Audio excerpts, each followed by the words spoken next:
Hey, Patrick. Hey, Michael J. I think we were a little spoiled yesterday by the splashiness of our preview card, but there are some really big splashy cards still left in Eldritch Moon.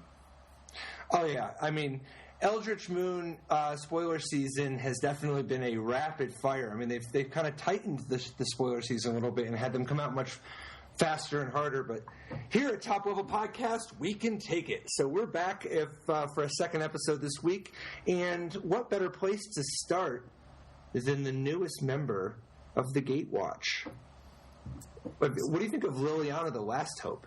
I mean, this card is... It's got so many things going for it that are exactly what you want in a Planeswalker. It's almost crazy. I mean, first of all, she's 1 BB, right? So she costs 3, and there is a pretty good precedent on Planeswalkers that cost 3, being big impact in not just standard, but a variety of constructed formats.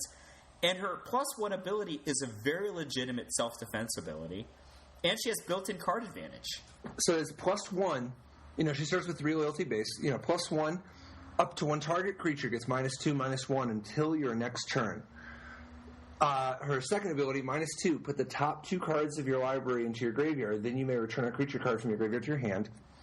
And her -7, you get an emblem with at the beginning of your end step, put X 2/2 black zombie creature tokens into the battlefield, where X is 2 plus the number of zombies you control. So Liliana, the Last Hope, when you plus her, it is like you are using Jace's flipped plus ability. However, and that Jace ability is good, right? So however, sometimes you kill the guy. The thing is, Liliana also gives -1 to their toughness. Yeah. So she can actually rip creatures apart. Not only does she just mow down, machine gun anything with a 1 toughness, she also, because she's great at eating tokens. She's just fantastic at eating all these little 1/1 tokens. The green-white token strategy. Oh, my God. I've heard of that strategy, yeah. She's just killing a token every single turn while plussing. And she makes combat a nightmare for your opponent because you can do her ability pre-combat so that they can't trade with your creatures, or you can do her ability post-combat so that you can actually trade up. Yeah, so you can finish the guy off. Right.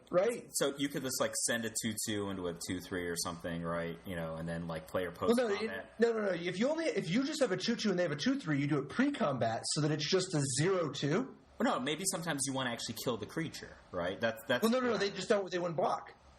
No, but you don't have the Liliana in play yet. In my example, I'm saying you would play her after combat and then finish off their guy to trade up. Ah, I see. So that's you just have You have a dorky 2/2, like a Gideon to a zombie. Yeah, you said they're thing that they might actually want to keep, right? And right. They're our block, and they're all right, post-combat Liliana, kill your guy.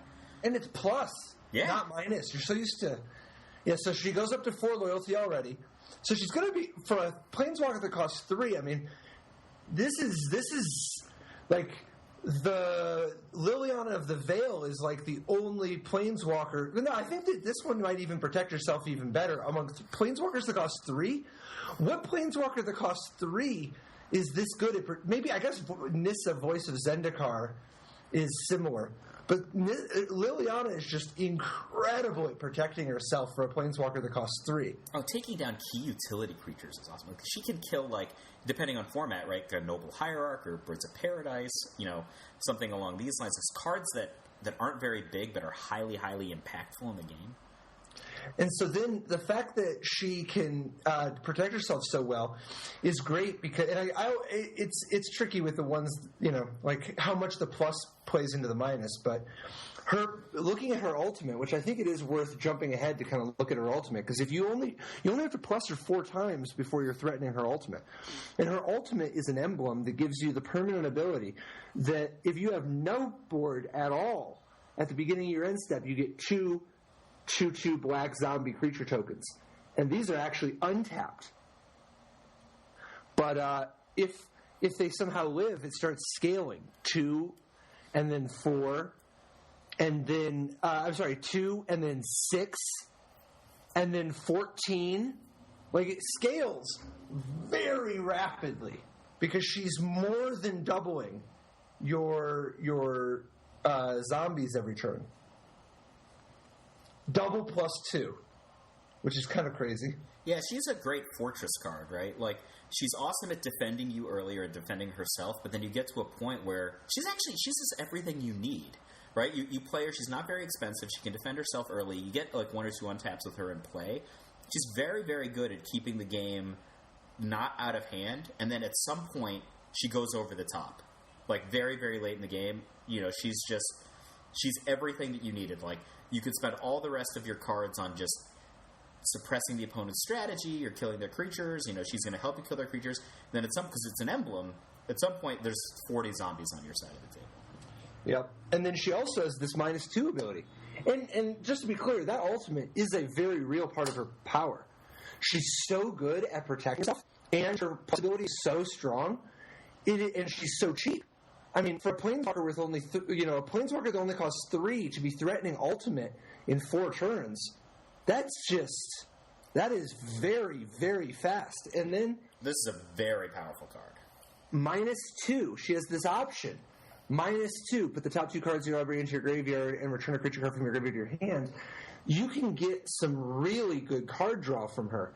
You're not using her for raw quantity like you would with like some card drawers where you're just like trying to volume shoot. No, for Liliana, the key with this one is when you are in a mid-game situation and you have a bombastic, awesome card in your graveyard that is worth, it's a card in your graveyard that you're like, that card would be the perfect card to draw this turn or next turn. If you drop Liliana, you've gotten a cantrip. You have a really awesome planeswalker in play and a Raised Dead from your graveyard. It's like a 3-mana draw 2. It's like you get Black Divination, but both cards are with selection because a creature from your graveyard that you want is on the average better than a random card, and you milled yourself. So you're looking for more zombies. So that is all worth more than a card in general. But then you also have Liliana, the Last Hope, in play. And I think that a Liliana in play with 1 loyalty is a better thing to have than a random card from the top of your deck. Like, in general, her in play is a card that is worth more than a random card, even if she has only 1 loyalty. Look at how well this card slots into even just existing 2-color black strategies in Standard. Like, you have Liliana early on turn 3 or so to just manage, she's just so good at killing, like, the 1 casting cost Gideon, right? Like, cards people play, forget about just tokens. There's all kinds of 2/1 creatures that are in the white weenie deck, right? And that if you play her on turn 3, she really helps you from getting mowed down, especially if you can activate this ability before they land Always Watching, right? So she's this, but she might invalidate the white aggro strategy. She so obliterates their game plan. In the mid-game, she not only can get you back a Goblin Dark Dwellers, which is a nightmare. Kalidas. But, like, she might give you a better thing to get with the Goblin Dark Dwellers than your previous options a second ago. Goblin Dark Dwellers would be pretty good. I could get back, a Fiery Impulse. That's what you're thinking. But, like, all of a sudden, a Goblin Dark Dwellers, but instead I'm going to get back a Kolaghan's Command. Well, that's a heck of an upgrade from my Fiery Impulse a second ago. But that's a thing that her -2 ability is just going to do for you. And think about her in a black-white deck. Similar, right? So black-white decks tend to be relatively creature-poor, but not creature-less. She can get back cards like Linvala or Eldrazi Displacer. These guys are not, they're few and far between in the black-white deck, but they have so much impact. Like, and just getting back on an Eldrazi Displacer, just Archangel Avacyn? Oh, yeah. Like, any of these creatures. Or actually, what if the opponent is, like, it's going very long, the opponent's about to land Emrakul the Promised, but you know what she gets back for you? Thought-Knot Seer. That's what I needed to not lose this game. She is a very special card for only 3 mana. If you drop Liliana, the Last Hope, on turn 3, she's probably living. You're frequently getting value. And then when you untap on turn 4, and you just hold up 4 mana, your opponent's like, well, okay, blue-black control deck. I'm going to try to figure out how to progress my game plan to try to deal with this Liliana. You go Fortune's Favor. You can Fortune's Favor, our preview card from yesterday. Fortune's Favor on your opponent's end step. And now you just have a creature in your graveyard that you really wanted because you get to split the two piles, or you get to pick the pile. You see, okay, there's this creature I really want, but also my opponent, drew some cards instead of playing another creature, or I have a cheap, efficient way to get rid of the creature. It's like, oh, I would love to get Jace Vryn's Prodigy back. And so then on your turn 5, you can drop Jace Vryn's Prodigy because you can use Liliana's -2 ability, get back your Jace, and in the same turn use the rest of your mana to Grasp of Darkness or Ruinous Path or whatever it is you tutored for with your Fortune's Favor, whatever you drew. So I think Liliana is just like, she's going to go straight in. I mean, put Liliana in a blue-black control deck, Liliana in a white-black mid-rangey planeswalker token, not as much the tokens as just sort of mid-rangey good stuff removal creatures. But Liliana in a white-black deck, Liliana in a blue-black deck, Liliana in some kind of Super Friends deck, Liliana in a graveyard deck, because Liliana is going to be perfect in some kind of a Delirium deck, right? This card is so powerful. Liliana in a zombie deck, Liliana in a Mardu deck, Liliana in a black-red mid-rangey sort of deck. Liliana, boom, 5 stars, slam dunk, own 4 of these. Cross-format in all likelihood. It's possible. The thing about cross-format, though, is that her -2/-1 ability is substantially worse in more powerful formats. Well, what about this? Yesterday we talked about how much we like Niblis of Frost. She just executes rattle chains or infiltrators like they weren't even there. That is depressing for certain strategies. Well, yes, but if you just have a rattle chains on turn 2 and you went first, when your opponent drops Liliana on turn 3 and then tries to execute your rattle chains, and you flash down another rattle chains and give the other one hexproof, untap, attack Liliana for 4, game. That's super sweet. That is super sweet. An infiltrator can defend himself a little bit. Yep.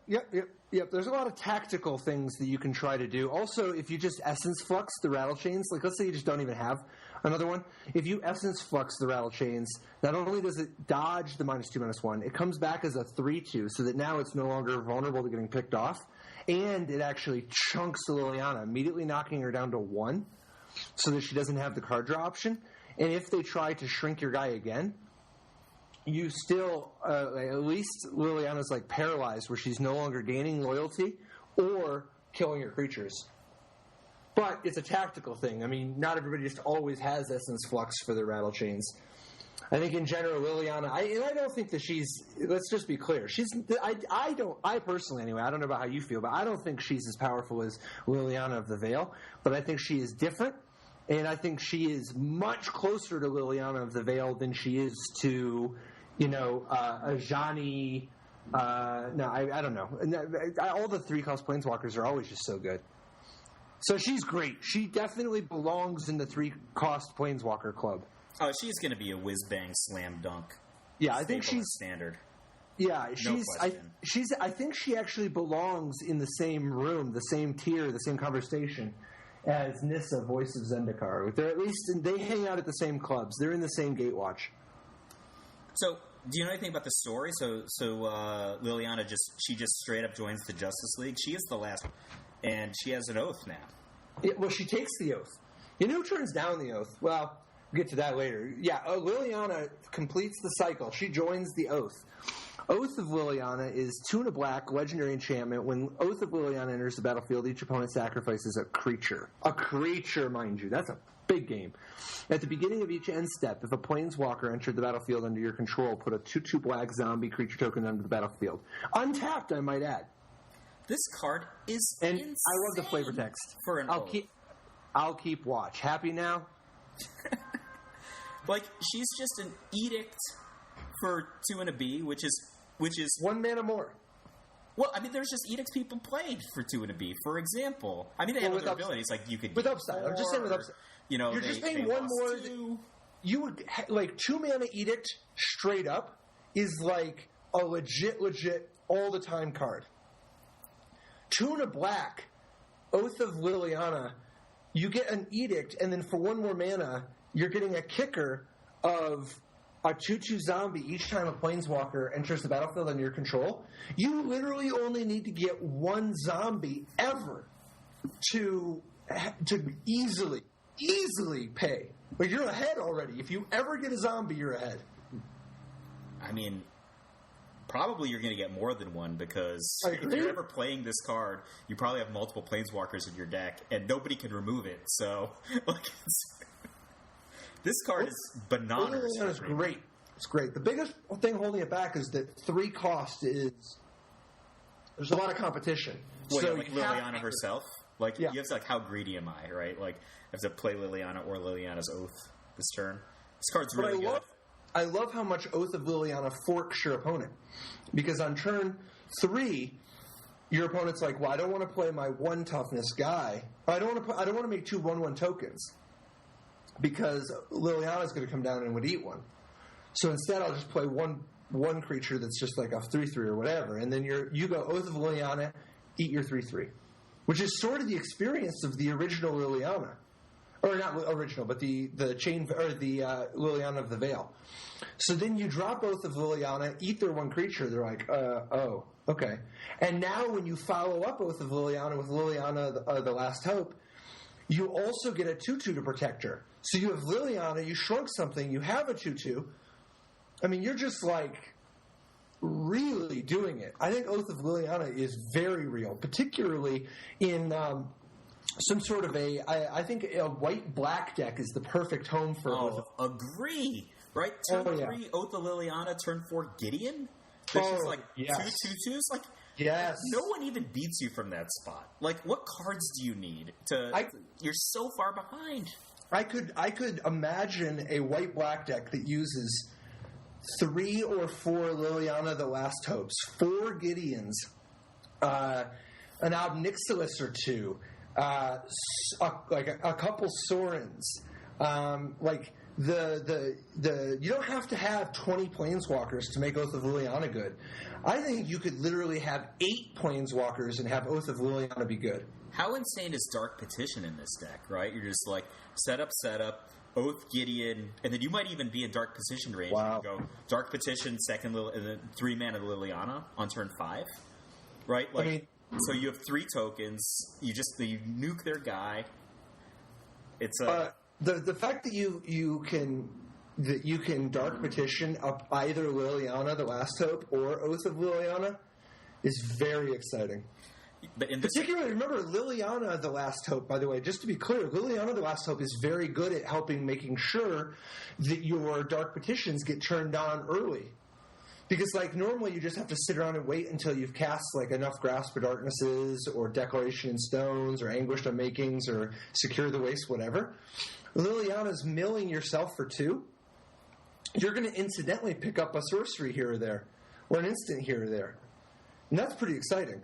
Yeah, I think you're going to really incentivize main deck Duress if you're going to play this strategy because you really just want to get every last mana. I do think, though, that you want to have if you're going to use Liliana, the Last Hope, you gotta play with some creatures.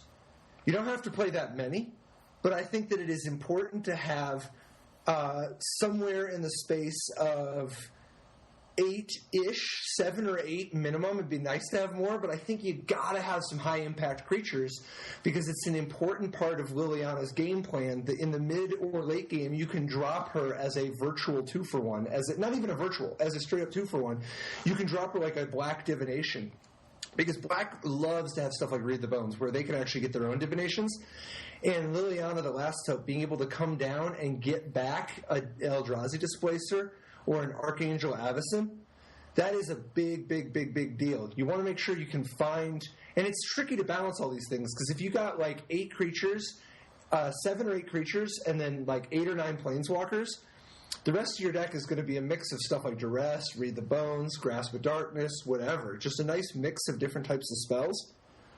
This is, I think, a surefire recipe for a very appealing card. And Liliana Last Hope, by the way, her milling hits stuff like you might want Haunting Dead in your deck. I mean, you're always glutted at 4 a little bit. Oh, Kalitas. Kalitas is a fantastic creature to get back.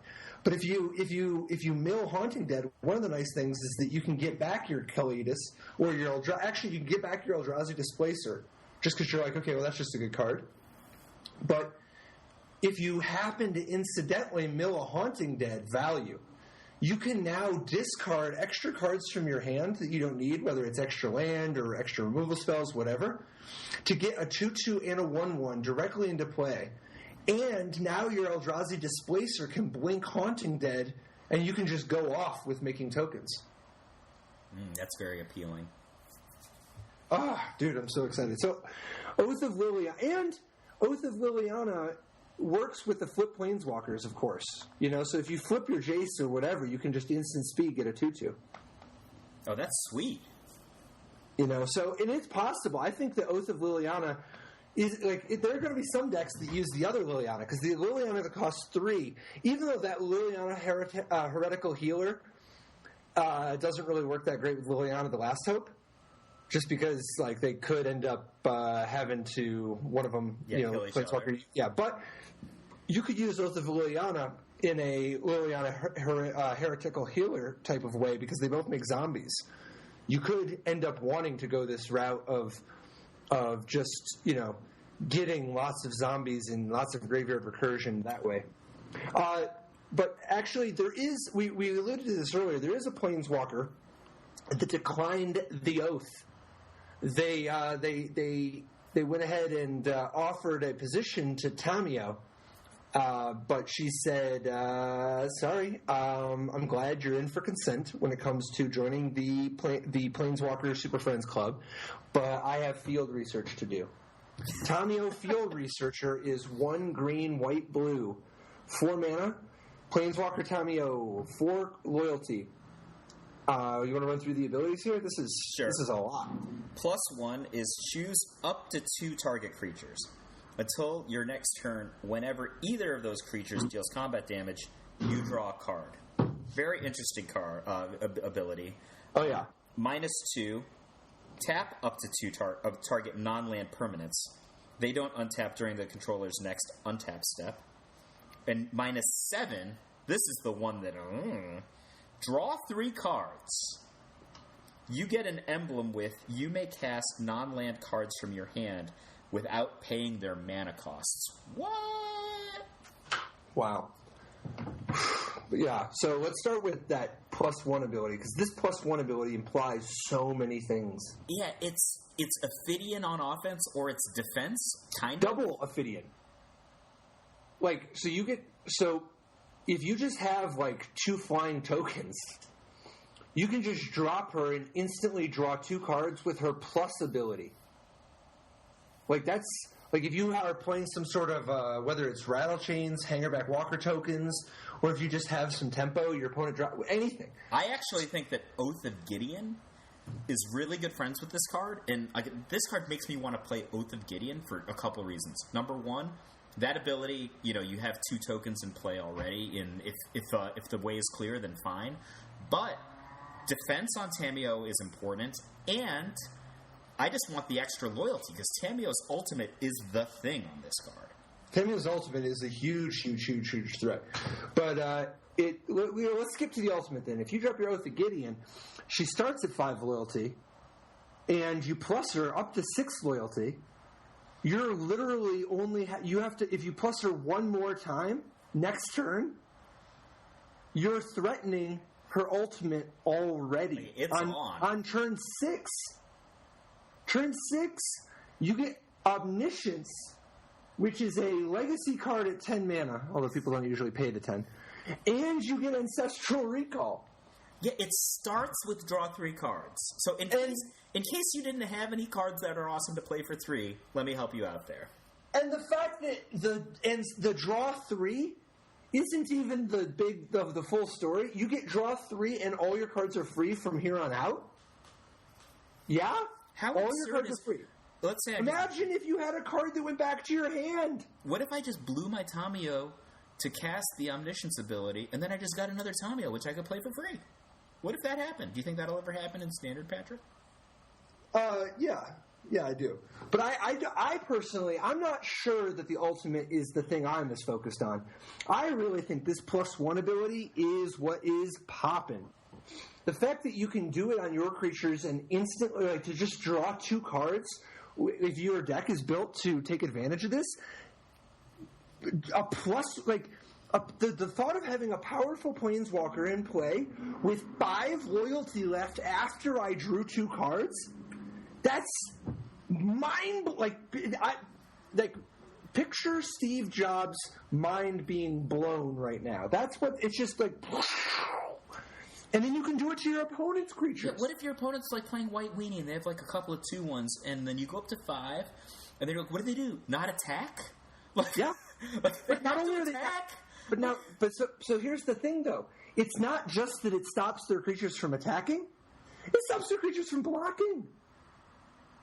So if your opponent has a Sylvan Advocate and you have a Sylvan Advocate, you can plus both their creature and your creature, and then you attack. It's not combat damage to a player.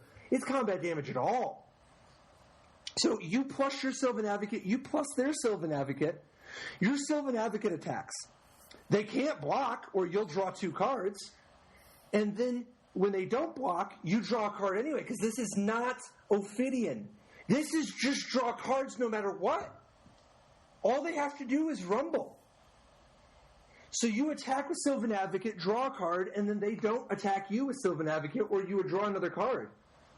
If you happen to just have 2 creatures in play, if you play the Sylvan Advocate, and then you play anything on turn 3, call it Tireless Track or whatever, if you attack, you get a guaranteed 2 cards. The way doesn't have to be clear.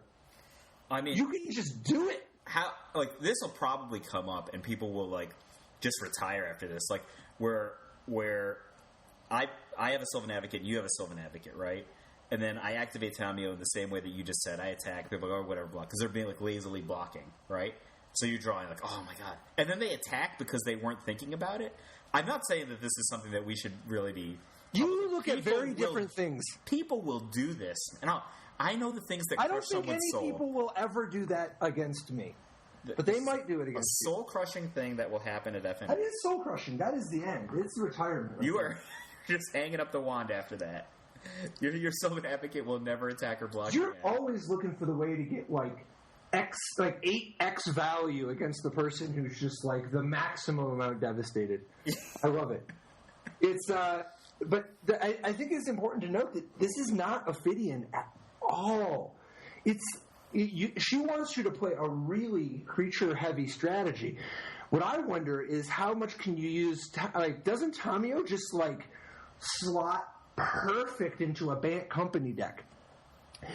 She is another miss, but my God, the amount that this card is better than Ojutai's Command for a Bant Company deck. I mean, and we haven't even got to her -2 ability, which is everything they could ever have dreamed of in a Bant Company deck. Oh yeah, like tap your blockers. Let me get in for 10. Tap up to 2 target non-land permanents they don't untap during their controller's next untap step. Are you kidding? You can just drop Tamio on turn 4. You know, on turn 2 you play the Sylvan Advocate. Turn 3 you play so you play a Sylvan Advocate, they play a Sylvan Advocate. You play Reflector? You Reflector Mage, they replay the Sylvan Advocate. No, they can't do that. I Reflect. But not the Sylvan Advocate. They play something else, right? You drop Tamio.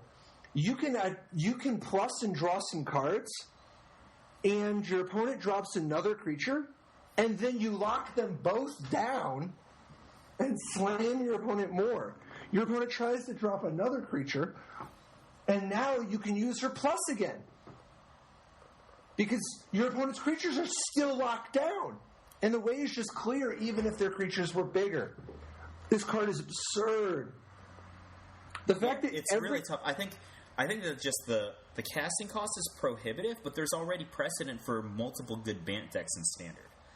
The fact that when you drop her, you can tap down 2 things, and then untap and tap down 2 more things, she can remove 4 blockers in a single turn. That's all of her abilities are good. Because then her ultimate, man, I actually think her ultimate, while it is unbelievably awesome, It has serious competition from how awesome her other abilities are. The game's going to be over before she can ultimate. The key with Tamio is that she doesn't play nice with other Planeswalkers. Which makes sense, given that she declined to join the Gatewatch. But Tamio, she wants to roll with a lot of creatures, and she wants to roll with tempo-based strategies. She was tailor-made for Bank Company. I like her better than Archangel Avacyn. I like her better than Ojutai's Command in a Bank Company deck. Now, I think it's possible you want a mixture of these different things. I just think it's interesting that there's going to be pressure on you because you can't play with that many cards that are misses for... I think she's going to eat into some of the Dromoka's Command territory. Yeah? Yeah. Because you think she's going to be a whiz-bang 4 of in Bank Company? Not necessarily, because I do think that it's not clear that you just want to play 8 4-drops. You're already going to have such a disproportionate number of 3s. But I would immediately start with at least 2 and see if I want to play more in Tamio. And I think that the mixture of Dromoka's Command, Archangel Avacyn, Ojutai's Command, like the mixture of non-company hits is something that is in flux and going to be a function of the rest of the metagame. But I also think that it is possible that when playing, she'll end up just so incredible that you just play 4. I think it's more likely that you would want to play 2 or 3 because I would guess that they'll probably have balanced the format around making it very aggressive towards Planeswalkers. But I think that it is possible because this card upside, that there's a lot of worlds where this card is bonkers. I think it's amazing how Planeswalkers have come back with a few set rotations because about a year ago, Planeswalkers were on the outs because Dragons were devouring Planeswalkers. Well, I think the Dragons are going to have a little bit of a resurgence because of the need to fight the Planeswalkers. Just hasting them down or killing them with 187s or whatever. These guys are... I think Tamio is so bonkers. You just want to really get to a situation where you can develop the mana base and, the shell around her in order to make her work. Because everything on her is so good. But it's different. Versus Liliana is just you could just stick your hand out and stick it into a color combination that involves black. Liliana's probably pretty good in that color combination. Yeah, Tamio, very powerful but very restrictive. Liliana, a good amount powerful, very versatile. But, man, I was just thinking, Oath of Liliana is bad times for Dragonlord Ojutai. Oh, man. Ooh. But Liliana, the new Liliana, good times for Dragonlord Silmgar. There is Tamio, by the way. I think Tamio, sign me up for Tamio in Modern. Yes, Tamio in Modern. So in Modern, it is easy to have some creatures. You could just 2 Lingering Souls tokens. Boom. It's easy to draw 2 cards from Tamio in Modern. But also... that ultimate is potentially monstrously powerful in Modern. Oh yeah, because as soon as you hit it, you probably have an instant win somewhere in your deck, right?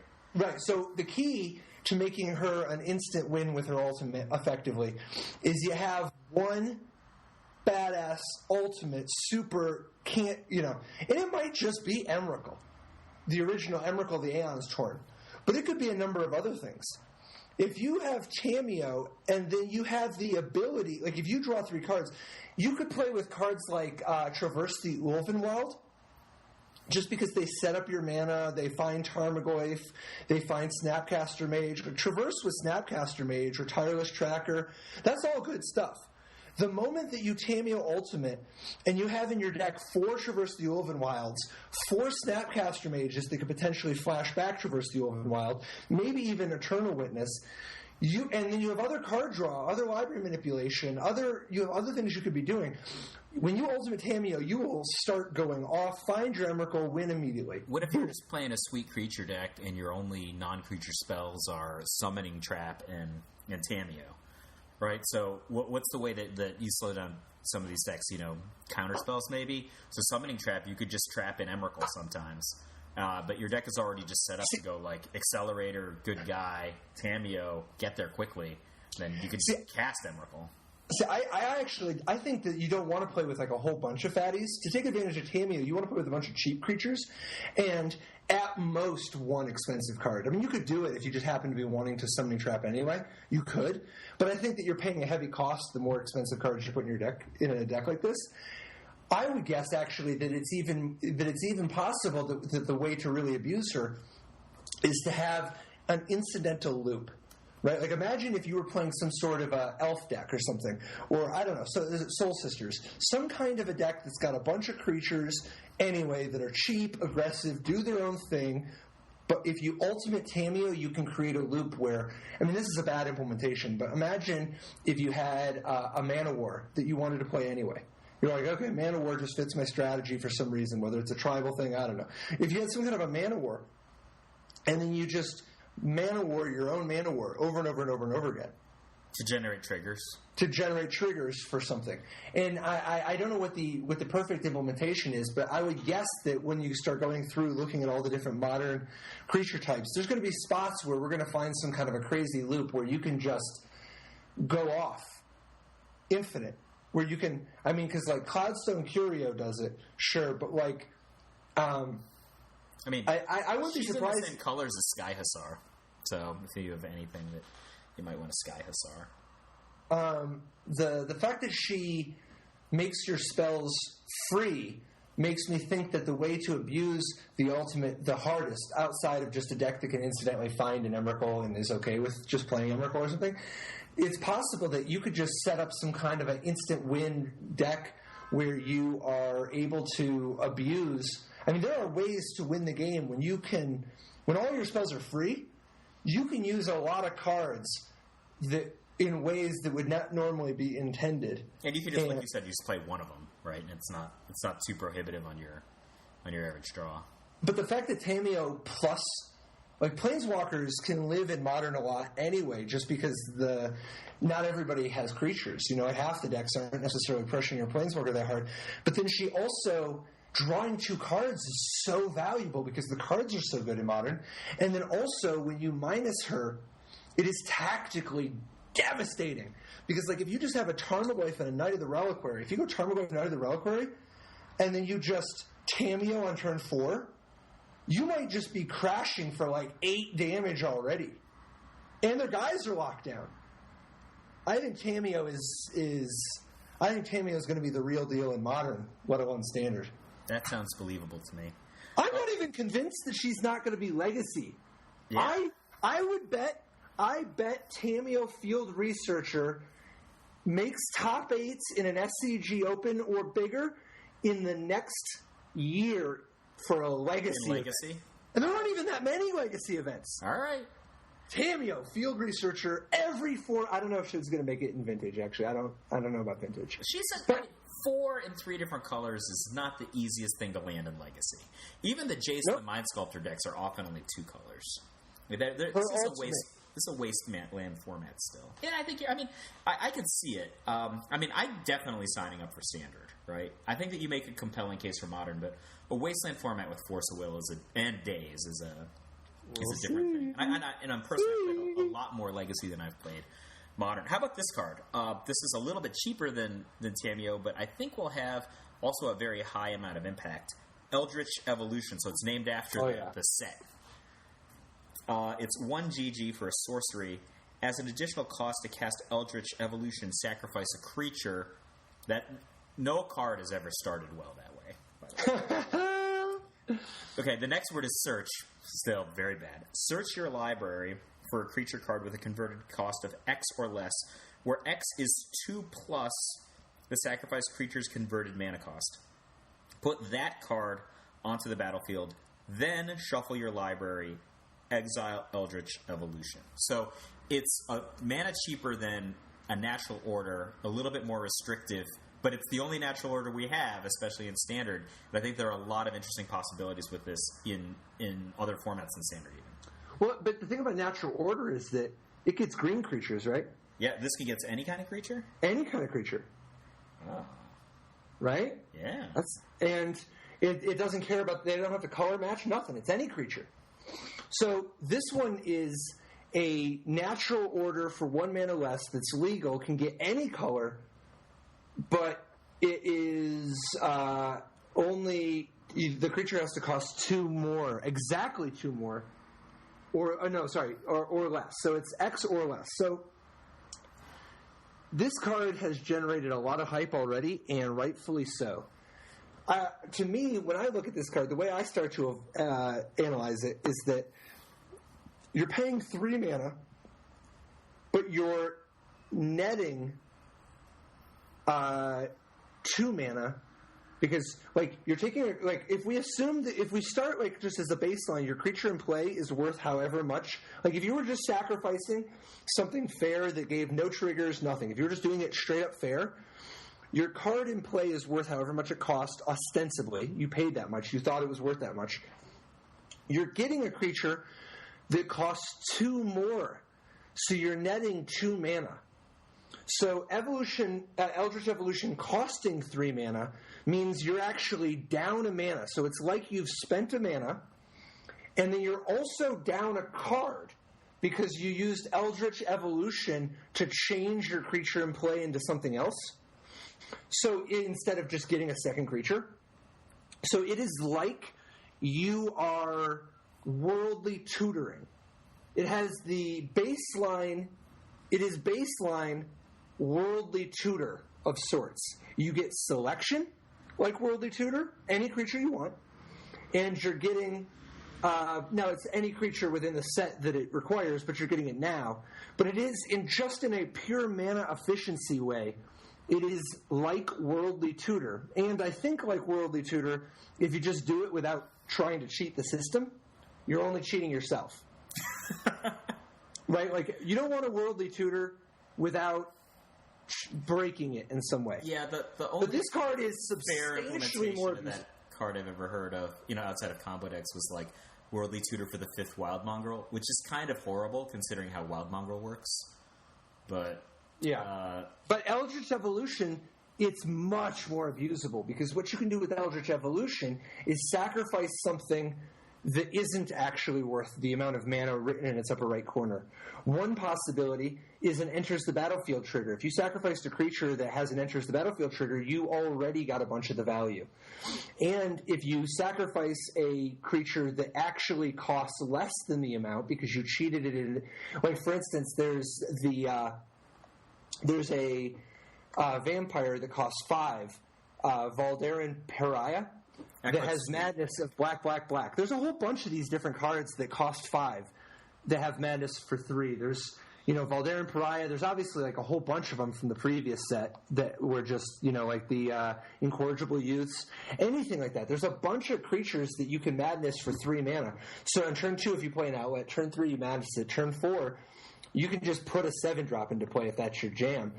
But if you look at more powerful formats, if you can play Mirror Enforcer on the cheap, you can use Eldritch Evolution to cast an Ionia. Or a Delve creature, right? Delve creatures we pay 1 mana for, so you could go... That's the biggest one, is the Delve creature. Yeah, 1 mana for a Delve creature and Eldritch Evolution in the same turn, and go get a 9 or something. Or an 8. You can get Griselbrand or Iona.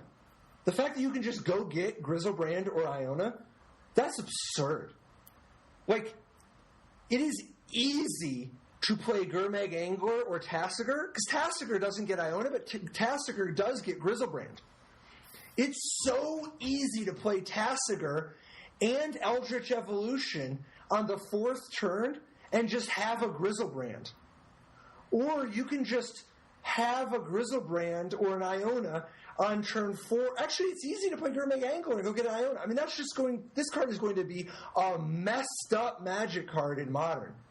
This is a game changer. This is going to really mess up. It is, keep in mind, this is definitely possible to get banned this year. So I strongly recommend, if you're playing Modern, jam on it. This is going to be a very powerful thing. Just don't be surprised if in the next 12 months Eldritch Evolution gets banned. What's awesome for 7? Is there anything that's super awesome for 7? I guess. You can like Dragon Lord Dragon Lord Atarka, I guess. Awesome enough. I'm thinking about like how can I just cheat this back with a Dark Dweller, right? That's what you want to do with this thing? You can just have Grizzlebrand on turn 3. You already said that. That's already a thing. No, I said Grizzlebrand on turn 4. Grizzlebrand on turn 3. Okay, so. How about this? What if this is how I think? What if you're in standard though, dude. In standards, you can Eldritch Evolution your Goblin Dark Dweller into an Atarka. That's pretty good. What about if you want to do that kind of stuff? That's standard. I think this card is it's a thing in standard too, but it is a legacy and modern on a scale 1 to 5, a 7. I could see like in standard, just like you're at 6 mana and you're just like Reflector. I still think Reflector Mage is the most warping card in standard, regardless of all these awesome cards that we talk. More than Collected Company. They're buddies, but I don't know. I think Collected Company is a messed up magic card. So yeah, that's a really good card. But you could just go like Reflector Mage, bounce your thing, and then immediately Eldritch Evolution it and get like a Smasher or something. Get in there. Like that's. Oh my god, that's a good turn. Wait.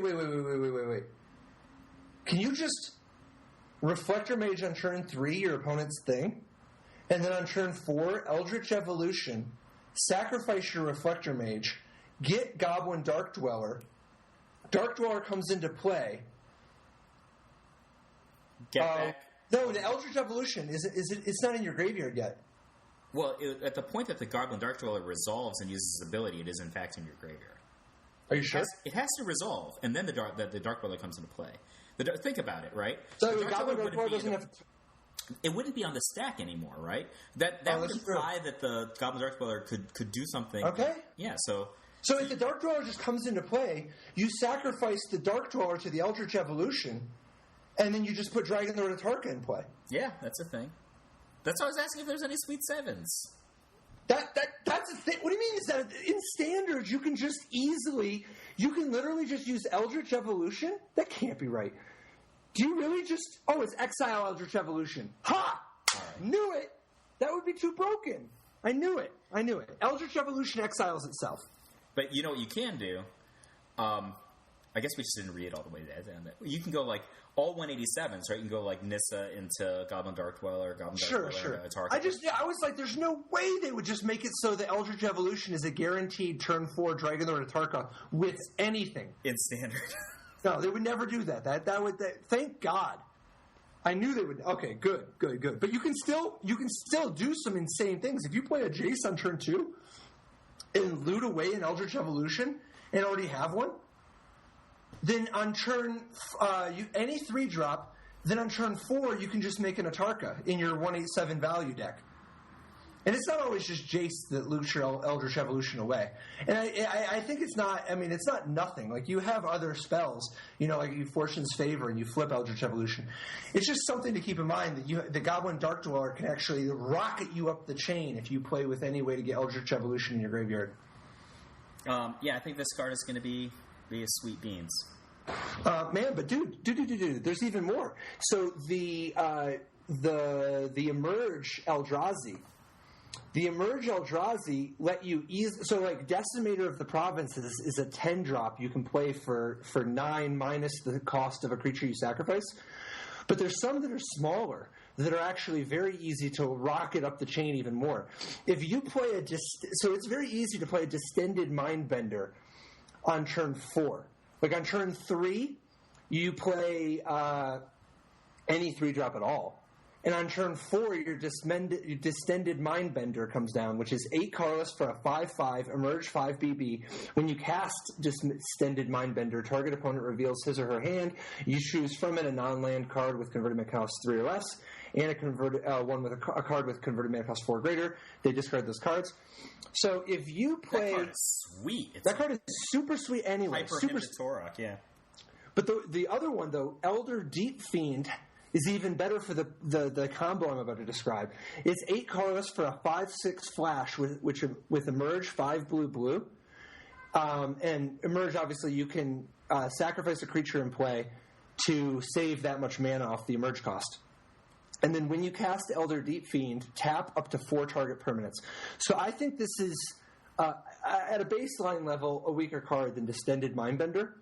However, if you're explicitly trying to set up this combo, Elder Deep Fiend, you can sacrifice a creature on your opponent's end step to if you play, if on turn 3 you have any 3-drop, like you Reflector Mage, on turn 4 on your opponent's end step, they were thinking, oh, is he going to company? You flash down Elder Deep Fiend, and you tap down their whole board, and keep in mind, Elder Deep Fiend is an Eldrazi that costs 7 or more, so if you were doing any kind of like Kozilek's Return type of shenanigans, it would trigger all that kind of stuff. And it would trigger your Sanctum of Ugin if you want, any of that kind of jazz. But you untap with your Elder Deep Fiend, and you only have 4 land. I mean, it's literally like the fifth turn. You just cast your Eldritch Evolution, and it doesn't count as casting the creature you tutor up, but you can just put Kozilek into play. Or you can put Ulamog into play. Whatever. You could just tutor up your Decimator of the Provinces if you wanted and kill your opponent with an overrun if tactically that's what's going on. The fact that you can just cast some absurdly expensive, unbelievable, bombastic bombs by using these Emerge cards, because these Emerge cards are effectively a way to cheat the mana. You know, they are an extreme version of Delve for Standard. Yeah, Decimator of Provinces is, in the right deck, it's a spectacularly powerful card. I think Decimator of Provinces is just, you could just bonkers use it anyway, just straight up. Because, like, if you just play anything on turn 2, anything on turn 3, and then Eyeless Watcher on turn 4, your opponent is dead. It doesn't even have to be Eyeless Watcher. Honestly, if you just go turn 2, anything, turn 3, anything, turn 4, anything, Decimator Provinces kills on turn 5. Because it has Trample and Haste, as well as an Overrun ability. It's a 7/7 Trample Haste, and it also +2/+2s your team. And it's a win cast trigger, so it's not like counterspells could even stop this thing. Decimator of the Provinces is going to be a defining card, I think. That's going to put some serious constraints on how we build our decks.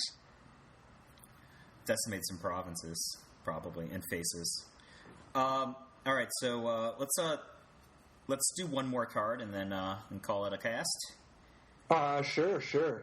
Actually, do you want to actually speculate on the? Oh no, but you had one in mind, don't you? Yeah. Okay, go ahead. Ishkanah. Yes, the Graph Widow, the legendary creature spider Ishkanah herself, or hisself. No, Graph Widow. I don't know. I guess the Graph Widows are probably either, but it's 4 and a green. 3/5 reach. Delirium. When Ishkanah Graph Widow enters the battlefield, if there are 4 or more card types among cards in your graveyard, put 3 1/2 green spider creature tokens with reach onto the battlefield. And Ishkanah has the ability of 6 and a black. Target opponent loses 1 life for each spider you control. So this is like Siege Gang Spider. Right, and it's sort of like the spider spawning, right? Like it's Siege Gang Commander meets spider spawning. What's your take on the power level of this card or how to use it? Well, so obviously it's a Delirium card, so you have to have some setup in order to get anything going on. But we've spent a ton of time talking about how easy it is to get 4 cards into your graveyard, given sufficient time, right? Particularly, I mean, if you just play a 5-drop, you don't have to try very hard for your 5-drop to be there. You have to just build your deck aware of it, but it's going to be relatively easy if you're trying at all. Yeah, just trade a removal spell, a creature, and maybe if you just have the card Hangerback Walker in your deck, right? Well, Single Fortune's Favor does it all by itself, often. So, the payoff is really substantial. For 5 mana, you're going to get. Let's assume that the Delirium trigger hits. You're going to get basically 6 power and an enormous amount of toughness, 11 toughness for 5 mana. And reach, so this is a great defensive card. It can shut down cards like, any of these like Premier Flyers. It can bounce. It's hard for it to kill a Dragonlord Ojutai by itself, but it can. Probably will cost you Ishkanah though. And then I think that its 6 and a B ability is it's kind of more for show. I disagree. Yeah? Yeah, big time disagree. So Ishkana Graphwood, I agree on the bodies being awesome. I mean, you're getting 4 bodies, a 3/5 reach, and 3 1/2 reaches. That's a lot of different game pieces. For only for 5. For 6 or 7 is what I think that you typically price a card like this at. But so it reminds me of Deranged Hermit. So Deranged Hermit, though, was very vulnerable. If you killed the 1/1, all 4 of the 2/2s turn into 1/1s, right? And with Deranged Hermit, you got more raw power against a goldfish, but so much less so much less ability to do anything defensive, to block, to less toughness, less not having the reach, and having all this power tied up in the one. But Ishkana, she locks up the game a lot. She's a 3/5 reach that gives you 3 1/2 reaches. She leads to some standstills. She's kind of a Hornet Queen that's faster, cheaper, but she doesn't attack. The thing is, she doesn't attack people who have creatures. I mean, she attacks, people who try to be spell-based or planeswalker-based, where she's quite good. But she also, her 6 and a B ability means that if there's a standoff, she can just win the game from a distance. Because the baseline makes it so that, and this is without any other spiders, the baseline is she just starts doing 4 a turn from a distance, not even counting if she could actually attack with all the spiders. Because remember, that means that if you just drop her on turn 7 or turn 6 even, if you drop her on turn 6, she represents a 2-turn clock. Because her spiders make for 6, and then the ability is an implied 4. That's 10-10. Boom, boom. She's very fast. That's a game plan against an Eldrazi deck. But she also scales in a funny way. Because it is very realistic to go turn 5 Ishkana, turn 6 attack for 6 Ishkana, dead on turn 7. That's all. I mean, it's 20 damage already. So you that, not even counting the attack steps that you did earlier. So I don't know. I think that ability is a real thing. It's not as big as the token making ability, but I think she looks like an exciting, appealing card. It is tricky because she's also kind of he's just a big body with lots of bodies. Yeah, it can contain a lot of the legendary angels, which is a bonus considering what's been going on in Standard for the past few months. I like that Ishkana provides tons of bodies for Decimator of the Provinces. Oh. If you Ishkana and then you untap and you sacrifice Ishkana, he costs 5, whatever it is. The spider costs 5, which means that you can play the Decimator for just 4 mana. Mm-hmm. And you have tons of extra bodies. Your opponent is dead. 10. You're not dead yet, right? Did you do anything else at any point? Or was your first play of the game? It's only 18 damage, right? That's not counting anything you did on the first 4 turns of the game. It's a good card. I agree. Also, Ishkana costs 5. Yeah. So you could go get Ishkana for 3 with any 3-drop with Eldritch Evolution, or you could go use Ishkana to go get Dragonlord Atarka. Oh, I would like to do that. I think you would like to go get Dragonlord Atarka. That sounds like something you would like to do. I would like to do that. Yes. So what I would like to do next, though, is to celebrate 4th of July with my family. How do you feel about that? Pretty good. Major shout-out to everybody for 4th of July week. We're going to keep this whole thing going. But also, if you want to shoot us a message, talk about what spoilers you want to hear, what cards you want covered, send us a message on Facebook, our Facebook page for Top Level Podcast, or on Twitter, social media, or Patreon. You can find us there as well. Major thank you to everybody showing love over on the Patreon site. And so we should just shout out one of our generous patrons this week, Ben Nuzzo. Thanks, Ben. Yeah, very much appreciated, Ben. Awesome. It is a pleasure to be able to come here every week and talk Magic, man. Cool. With you, Michael J., and with all you guys. Enjoy your holiday. Same, friend. Happy 4th, and more Magic and more Eldritch Moon next.